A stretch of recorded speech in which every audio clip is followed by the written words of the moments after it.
Everyone, कैसे हैं आप लोग? मेरा नाम है राजीव कपूर और निफ्टी ट्रेडर्स क्लब में आपका स्वागत है। बात करेंगे कल मंडे 27 मई 2024 की। कल मार्केट में क्या चाल रह सकती है? फ्राइडे को हमने देखा कि मार्केट ने 23,000 का रेजिस्टेंस तोड़ने की कोशिश करी, उसके ऊपर अटेम्प्ट किया पर वो उसको नहीं ब्रेक कर पाई ऊपर की तरफ। हालाँकि अभी आपके सामने देखेंगे ऑर्ली चार्ट खुला हुआ है।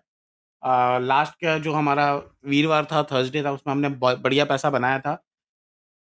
फ्राइडे को मार्केट ने फ्राई किया, कोई कोई ख़ास मूवमेंट नहीं आया, बस थोड़ा ऑप्शन डे ये हुआ। उम्मीद लग रही थी कहीं न कहीं मार्केट को देख के कि शायद 23,000 के ऊपर ब्रेक कर दे। 23,200 के हमें उम्मीद है कि आने वाले दिनों में आ सकती है, बट बशर्ते 23,000 का लेवल ढंग से ब्रेक करे, तो वो ऐसा हुआ नहीं। बट मार्केट का जो स्ट्रक्चर है वो काफ़ी ज़्यादा बुलिश है। हमारा टारगेट है कि निफ्टी 23,200 के करीब जा सकती है और अगर जो डिप मिलेगा वो ज़्यादा से ज़्यादा 22,900 के करीब-करीब आ सकता है। मतलब यहाँ से 100 पॉइंट की डिप आ सकती है, वो कभी भी आ जाएगी क्योंकि मार्केट थोड़ा-सा ऐसे जंक्शन पे आ गई है कि जहाँ पर थोड़ा बहुत छोटा-मोटा ब्रेक लगने लग सकता है। अब अगर मंडे की बात करें तो ऐसा लग रहा है कि मंडे को मार्केट फ्लैट फ्लैट खुल सकती है। कोई बड़ी गैप अप या गैप डाउन होने के चांसेस नहीं लग रहे और थोड़ा-सा कंसोलिडेशन करेगी और 23,000 का लेवल शायद हम कल या मंगलवार को 1 आधे दिनों में तोड़ें। जितना लंबा ये कंसोलिडेशन होगा उतना अच्छा है। ट्रेंड काफ़ी ज़्यादा अप है, इंटैक्ट है। तो अगर 1 दिन और भी कंसोलिडेशन होता है तो अच्छी बात है। तो अब हमें करना कैसे है ट्रेड? हमें रहना तो बाइंग ऑन डिप्स में है, सेलिंग अभी नहीं करनी। जब तक हम दोबारा 22,800 के एटलीस्ट नीचे नहीं आते, हमने सेलिंग तो बिल्कुल नहीं करनी है। ये चीज़ आप ध्यान रखिएगा 22,800 के नीचे जो हमारा ये वाला बेस है ना, ये 22,600 से ऊपर जब हमने तोड़ा, तो हम 22 साढ़े 900 करेक्शन देंगे। एटलीस्ट 800 के नीचे नहीं जाएँगे तब तक हम डरेंगे नहीं और हमारा मेजर सपोर्ट है जो जो पूरी तरह से ट्रेंड जो चेंज होगा वो 22,600 के नीचे होगा। तो 22,600 अभी बहुत दूर है, उससे हम 400 पॉइंट ऊपर कर रहे हैं। हो सकता है 50 से 60, 70 पॉइंट, 100 पॉइंट एक डिप दे दे अ, 1 आधा दिनों में। बस वहाँ पे बाइंग करनी है, पोजिशनली बाइंग करनी है और आने वाले दिनों में हमें 23,200 के लेवल लेवल देखने को मिल सकते हैं, शायद इसके भी ऊपर जाए निफ्टी। अभी तक स्ट्रक्चर ये कह रहा है क्योंकि इतना बड़ा मूवमेंट जो आया है हमारा ऑलमोस्ट 400 साढ़े 400 पॉइंट का, उसके बाद 1 आधे दिन कंसोलिडेशन होगी, उसके बाद ये अपसाइड को ब्रेकआउट करेगा। नीचे जाने के चांसेस कम है। हाँ, थोड़ा-सा आप देखिए नीचे इंडिकेटर हल्का-सा रेड दिखा रहा है क्योंकि कंसोलिडेशन हो रहा है, थोड़ा-सा स्ट्रेंथ लूज़ हो रही है और फ्राइडे को होता क्या है, लोग थोड़ा बहुत अपना जो प्रॉफिट है उसको बुक करते भी हैं। हालाँकि फ्राइडे को छोटी-मोटी करेक्शन भी आ सकती थी, पर वो आई नहीं है। इसका मतलब मार्केट में स्ट्रेंथ दिखा रही है कि भई जाना तो ऊपर ही है, वरना डिप आ जाती, कोई डिप नहीं आई। हमने फ्राइडे को जैसा देखा, जस्ट एक कंसोलिडेशन हुआ, थोड़ी थकावट हुई और इसको मतलब मंडे को शायद और 1 दिन कंसोलिडेशन हो, उसके बाद हम ऊपर की तरफ ब्रेक करेंगे। ये तो बात हो गई ऑलरेडी की। अब हम आ जाते हैं डेली पर।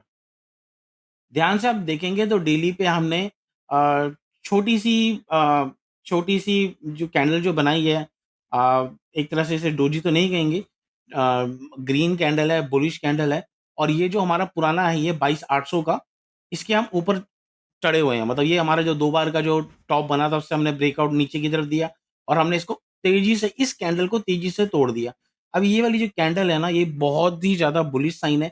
जब भी कभी भी हम पोज़िशनली निफ्टी 22,600 के नीचे जब तक ट्रेड नहीं लगेगी तब तक हम बड़ी गिरावट नहीं देंगे। तो अगर डिप आती है तो ये बाइंग करके ऊपर जाएगी। मुझे तो लग रहा है कि इलेक्शन से पहले-पहले हम 23,200 को क्रॉस कर लेंगे। क्या पता हम 23,300 400 भी चले जाएँ तो कोई बड़ी बात नहीं है। 4 जून से पहले-पहले मतलब 1 या 2 जून को पहले-पहले हम और भी आगे चले जाएँ तो कोई बड़ी बात नहीं है।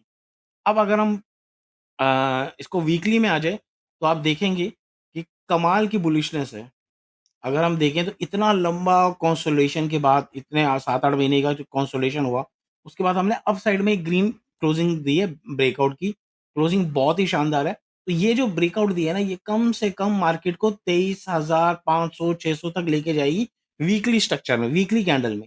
वीकली में मैं बता रहा हूँ तो लॉन्ग रन मतलब कि जो मई महीने का जो पूरा जून महीना जो आने वाला है, जून महीने में हमें बड़ी कैंडल, बड़ी तेज़ी देखने को मिलेगी।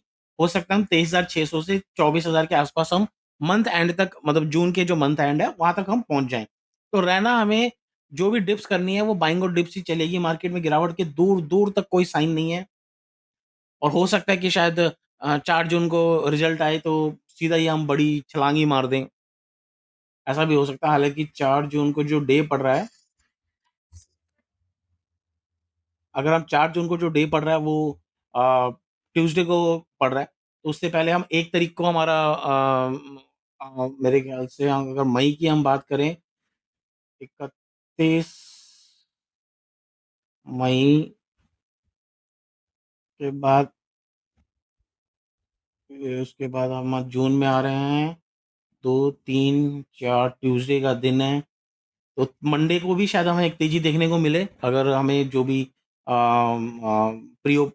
उसके पोल के जो एग्ज़िट पोल के जो आंकड़े आ सकते हैं, वो ज़्यादातर आपको पता है कि कोई भी जीत रहा हो, मीडिया जनरली बायस्ड होती है एक ही पार्टी के थ्रू। तो शायद हमें यहाँ भी तेज़ी देखने को मिले और यहाँ भी तेज़ी देखने को ऐसा लगता है मिलेगी।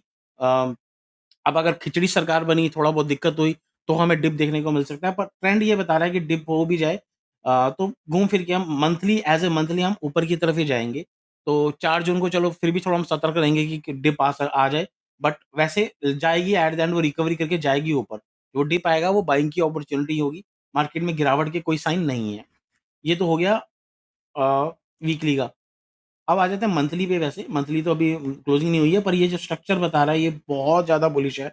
ये जो कैंडल ऊपर की तरफ जा रही है ना, घूम फिर के यहाँ देखो, हमने बार-बार 21,800 पे 1, 2, 3 तीसरे मंथ में हमने 21,800 पे टच करके ये ऊपर की तरफ जा रही है, तो ये जो जून महीना है, इसमें बहुत सारी लंबी बड़ी कैंडल बन सकती है। अभी तो मैं सिर्फ 23,600 से 24,000 बोल रहा हूँ, तो कोई बड़ी बात नहीं है, ये 25,000 भी चली जाए, तो कोई बड़ी बात नहीं है, पर चलो ये बड़ी बाद में इलेक्शन के बाद ही हम बात करेंगे। दोबारा मैं वीकली ऑनली पे आ जाता हूँ। ऑनली जो स्ट्रक्चर है वो बुलिश है। ये कंसोलिडेशन अगर और 1 आधा दिन होगा अच्छी बात है। उसके बाद हम ऊपर की तरफ ही बाइंग करेंगे। मंदी मत करिएगा, मंदी के लिए छोटा-मोटा स्कैल्पिंग करिएगा। एज़ अ पोजिशनल हमें ट्रेंड इंटैक्ट है और अपसाइड का है। ओपन इंटरेस्ट में आ जाते हैं। ओपन इंटरेस्ट इस टाइम 23,000 पे दोनों कॉल राइटर्स और पुट राइटर्स की अच्छी तरह कुश्ती चल रही है, तो पुट राइटर सपोर्ट थोड़ा-सा हल्का-सा भारी है। वो कह रहे हैं हम 23,000 के नीचे नहीं जाने देंगे और 23,000 के कॉल राइटर भी एक्टिव है, 24 लाख कॉन्ट्रैक्ट्स यहाँ हैं और पुट राइटर में 67 है, तो थोड़ा-सा अभी जो पुट राइटर है वो सपोर्ट का काम कर रहे हैं। तो अगर शॉर्ट कवरिंग आएगी तो दोबारा से जब ये कॉल राइटर भागेंगे तो हम 100-200 पॉइंट की मूव देंगे। इसके बाद सीधा जो मूव आएगा वो 23,200 का ही दिख रहा है, 23,100 23,200 का। तो मार्केट में बाइंग साइड में ही रहिएगा, गलती से भी मंदी मत करिएगा। प्रीमियम्स थोड़े ज़्यादा हैं, ये थोड़े-से अभी इरोड हो जाएँगे मंडे, ट्यूसडे को। उस मंडे, ट्यूसडे को हमें बाइंग की दोबारा अच्छी अपॉर्च्युनिटी मिलेगी। टेलीग्राम का लिंक नीचे हम हमारी डिस्क्रिप्शन मिल जाएगा, जॉइन होना चाहते हैं, जॉइन हो सकते हैं। टेलीग्राम बिल्कुल फ्री है। जो भी व्यूज़ हैं हम उसमें अपडेट कर देते हैं। अब हम आ जाते हैं पुट कॉल रेशियो की। पुट कॉल रेशियो बिल्कुल न्यूट्रल ही है, थोड़ा-सा अपसाइड में ही है, 1.14 है। तो फ्राइडे को थोड़ा-सा हमें पुट कॉल रेशियो में हल्का-सा करेक्शन मिला, जो भी पोज़ीशंस चेंज हुई। तो ये भी बुलिश साइन है, 1.14 पे है, तो हम अपसाइड में ही सब कुछ ग्रीन है, मंदी मत करिएगा, तेज़ी में ही पैसा बनेगा, सब कुछ अभी पॉज़िटिव है। अब इसके बाद हम आ जाते हैं बैंक निफ्टी पर। बैंक निफ्टी ने भी फ्राइडे को कंसोलिडेशन किया और मोटा-मोटा 49,000 के लेवल पे ही पूरा का पूरा मार्केट ट्रेंडिंग रही। ये अभी अपने हाई से काफ़ी नीचे है। इसका जो हाई बना था अगर आप वो देखेंगे, हाई बना था 50,000 के आस-पास, 49,974। तो अभी ये अपने हाई से 800-900 पॉइंट डाउन है। तो आप सोचो निफ्टी ने अपना हाई तोड़कर वहाँ से और 200 पॉइंट चढ़ गई है, तो ये भी अपना हाई तोड़ेगी। तो आने वाले दिनों में हमें 50,000 टूटता हुआ मिलेगा और उसके बाद फिर 51,000 या 52,000 देखने को मिलेंगे। ये स्ट्रक्चर जो है, अगर हम डेली में देखें तो ये बैंक निफ्टी, निफ्टी के मुकाबले ज़्यादा बुलिश लग रहा है। तो इसमें तो और जैसा अभी ग्रीन कैंडल मिली है हमें, उस दिन 1000 पॉइंट देखने को मिला था। थर्सडे को फिर फ्राइडे को हमने इतनी बड़ी कैंडल नहीं दी। थोड़ा-सा शुरू-शुरू में जो भी ग्रीन आया उसके बाद हमने कंसोलिडेशन किया। और मुझे ऐसा लग रहा है कि मंडे को, ट्यूसडे को ये फिर से 1-2 और ग्रीन-ग्रीन कैंडल देंगी। इसमें तो बिल्कुल बुलिश रहिएगा, गलती से भी मंदी मत करिएगा। या तो आप पुट्स राइट करिएगा या बैंक निफ्टी फ्यूचर बाय करके कॉल्स को राइट कर सकते हैं या नेक्स्ट कॉल थोड़ी महँगी है, नेफ्ट के जो प्रीमियम है वो ज़्यादा है, इस वजह से बोल रहा हूँ। बैंक निफ्टी फ्यूचर बाय करके कॉल्स राइट कर सकते हैं, हेजिंग के पर्पज़ से। अगर कंसोलिडेशन भी हुआ तो भी मुनाफ़ा और अपसाइड में आएगी तो भी मुनाफ़ा। तो बैंक निफ्टी में तो निफ्टी के मुकाबले अच्छे टारगेट आ रहे हैं, आने वाले दिनों में ये 50,000 के करीब जाने वाली है। अब वो मंडे, ट्यूसडे को जाती है ये मैं अभी श्योर नहीं हूँ, पर थोड़ा कंसोलिडेशन 1-2 दिन होता है, उसके बाद ये ऊपर की तरफ फटेगी। बहुत ही ज़्यादा बुलिश साइन है, ऑनली चार्ट पे बहुत ही ज़्यादा बुलिश।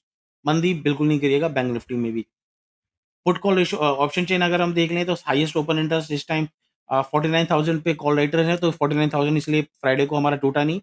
और पुट राइटर में 15 लाख कॉन्ट्रैक्ट्स हैं, तो एक बार यहीं पे कंसोलिडेशन है। अगर 49,000 के ऊपर 100-200 पे आने लग जाती है मंडे को, तो हमने बाइंग की अपॉर्चुनिटी करनी है। 49,500 के लिए पहला टारगेट और उसके बाद हमें बड़ा मूव मिलेगा। पर ये कि थोड़ा-सा अ, रुक-रुक के जा रही है मार्केट, तो देखते हैं कि ट्रेंडिंग डे हमें ट्यूसडे को मिलता है या क्या? मंडे को चांसेस कम लग रहे हैं कि कल हमें ट्रेंडिंग डे मिले।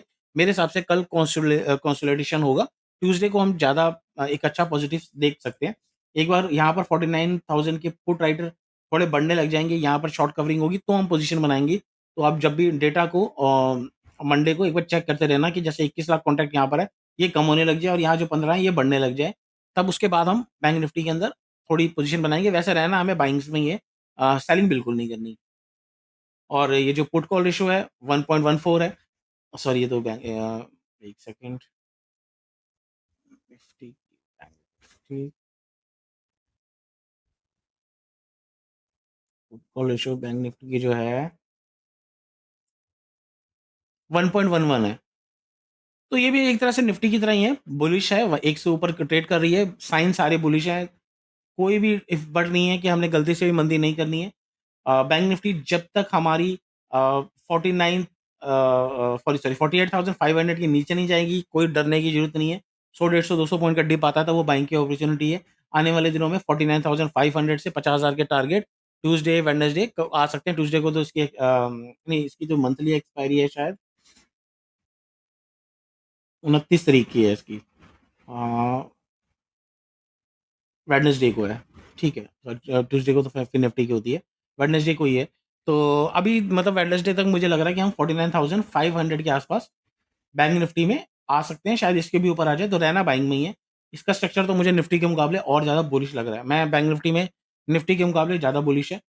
और मंडे को मैं थोड़ा-सा वेट करूँगा, एक बार पोज़ीशन कॉल राइटर्स कैसे वहाँ से अपनी जो राइटर अपनी पोज़ीशन कम करते हैं, तो शॉर्ट कवरिंग होने लगेगी, तो मैं अपनी पोज़ीशन बैंक निफ्टी में बढ़ाऊँगा। अभी मेरे पास पोज़ीशन जो है बहुत लिमिटेड है, छोटी पोज़ीशन है, तो वो भी मैंने हेजिंग करी हुई है कि शायद 100, 150, 200 पॉइंट का डिप आ जाए तो ठीक। मंडे को देखते हैं क्योंकि थोड़ा-सा प्रीमियम अभी इरोड होगा। आज के लिए इतना ही। वीडियो अगर अच्छी लगी हो तो लाइक का बटन दबा सकते हैं। Thank you very much.